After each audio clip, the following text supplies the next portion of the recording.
Monte Kitchenomics. Kamusta po kayong lahat? And today, meron tayong bisita.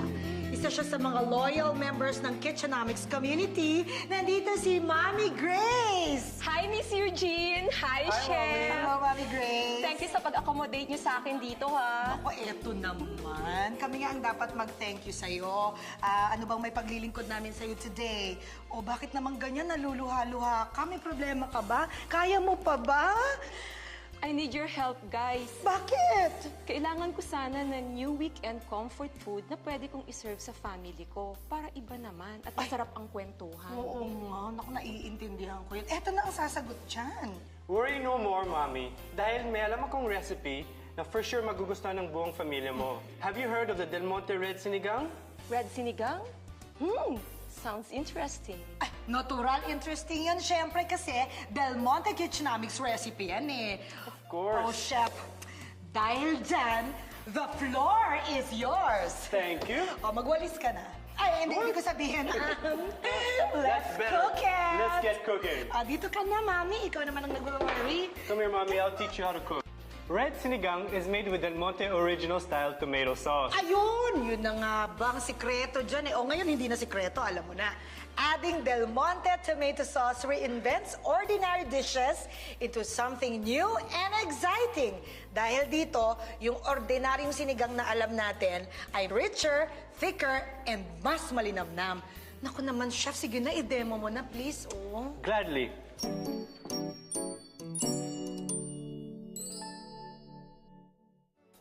Combine water, onions, pork, patis, Oh.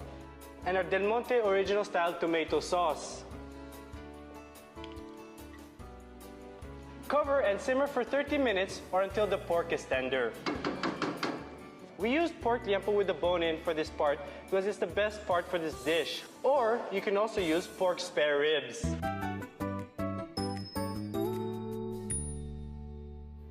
When the pork is tender, it's time to add our radish and siling haba.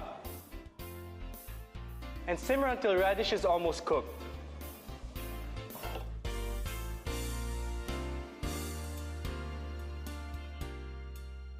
After a few minutes, we will add okra. Then we're going to allow it to simmer, and we're going to add our kangkong and sinigang mix powder. Simmer once, and that's it. Our Del Monte Red Sinigang is ready to serve.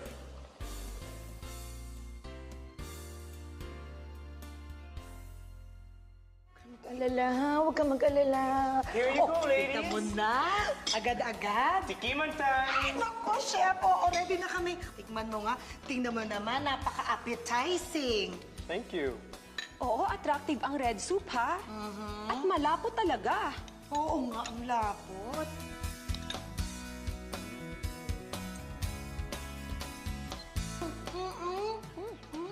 Sarap. At saka, chef, ha, balanse yung linamnam at saka yung asim. Ano, Mami Grace?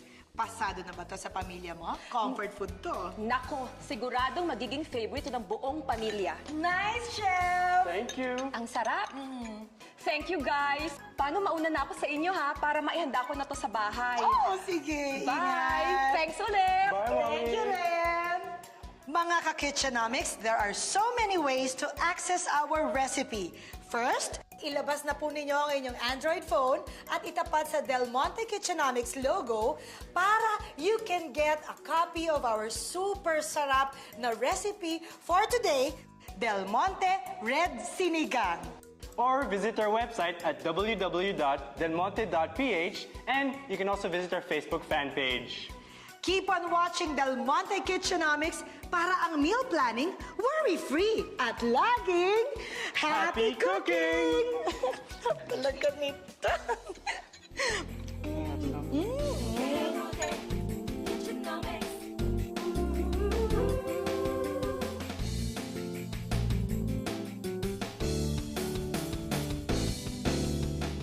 Del Monte Kitchenomics.